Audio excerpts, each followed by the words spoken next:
ഇന്നത്തെ ഏറ്റവും പുതിയ വീഡിയോയിലേക്ക് ഇവർക്കും സ്വാഗതം. ഇന്നലെ തിയേറ്ററുകളിലേക്ക് എത്തിയ ഏറ്റവും പുതിയ മലയാളം സിനിമയാണല്ലോ കിഷ്കിന്ധകാണ്ഡം. തിയേറ്ററുകളിലെ വളരെ മികച്ച അഭിപ്രായങ്ങൾ ലഭ്യമായ ആസിഫ് അലി സിനിമയ്ക്ക് കളക്ഷന്റെ കാര്യത്തിൽ കാര്യമായ മികച്ച പ്രകടനമല്ലല്ലോ ആദ്യ ദിവസം കാഴ്ചവെക്കാനായിട്ട് കഴിഞ്ഞത്.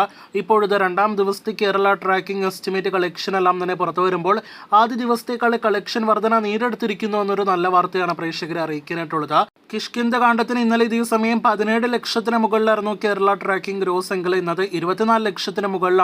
അപ്പോൾ മികച്ചൊരു കളക്ഷൻ വർധന സിനിമ നേടിയെടുത്ത് കഴിഞ്ഞിരിക്കുകയാണ്. ആദ്യ ദിവസം കേരളത്തിൽ 47 ലക്ഷം ഗ്രോസ് കളക്ഷൻ നേടിയെടുത്ത സിനിമയ്ക്ക് ഇന്ന് 50 അല്ല 60 ലക്ഷത്തിന് മുകളിൽ കേരള ഗ്രോസ് ആണ് നിലവിൽ നാം പ്രതീക്ഷിക്കുന്നത്. അങ്ങനെയെങ്കിൽ വെറും 2 ദിവസങ്ങൾ കൊണ്ട് തന്നെ കേരളത്തിലെ സിനിമ 1 കോടി രൂപയ്ക്ക് മുകളിൽ കേരള ഗ്രോസ് കളക്ഷൻ നേടിയെടുക്കാനായിട്ട് ഒരുങ്ങുകയാണ്.